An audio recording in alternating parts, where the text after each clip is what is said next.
తాళంతో పాటే తాళం చెవి కూడా తయారు చేయబడి ఉన్నట్లే ప్రతి సమస్యకు పరిష్కారం తప్పకుండా ఉంటుంది.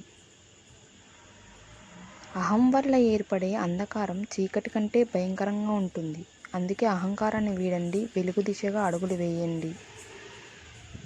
నిన్ను భారంగా భావించే బంధువులతో బలవంతంగా జీవించడం కన్నా అటువంటి వారికి దూరంగా ఉంటూ ఒంటరిగా జీవించడమే మేలు. జరిగిన దాని గురించి ఎప్పుడూ చింతించకు. ఎందుకంటే మనకు జరిగే మంచి మనకు ఆనందాన్ని ఇస్తే, జరిగిన చెడు అనుభవాన్ని ఇస్తుంది. బాధ పెట్టడం నీకు అలవాటైపోయింది. బాధపడుతూ కూడా నిన్ను ప్రేమించడం నాకు అలవాటైపోయింది. ఒకరిని ప్రేమించడం మీ ధైర్యానికి కారణమైతే, ప్రేమించబడడం మీ బలానికి కారణమవుతుంది.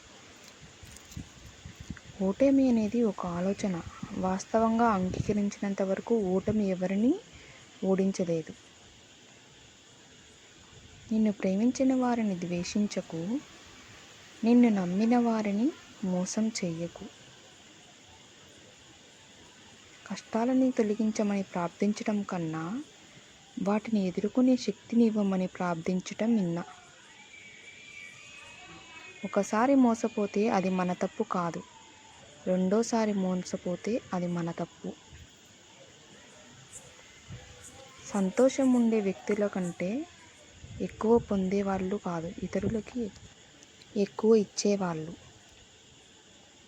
సరిగ్గా ఆలోచిస్తే ఈ ప్రపంచంలో అసలు సాధ్యం కాని విషయం అంటూ ఏమీ లేదు.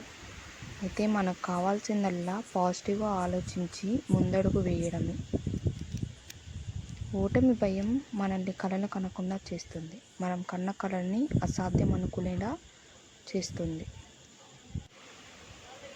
మీ మాటలు, మీ ఆలోచనలు కేవలం మీ మూడ్ని మాత్రమే కాదు, మీతో పాటు ఉండే చాలామంది మూడ్ని ప్రభావితం చేస్తాయి.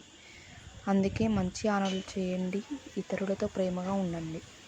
జీవితంలో మనకి ఎన్నో ఓటములు ఎదురవుతూ ఉంటాయి. కానీ వాటికి భయపడి ఓడిపోయిన వ్యక్తిలా మిగిలిపోవడం సరికాదు.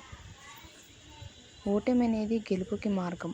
ఓటమి వద్దనుకున్న వాళ్ళు గెలుపును కూడా సాధించలేరు.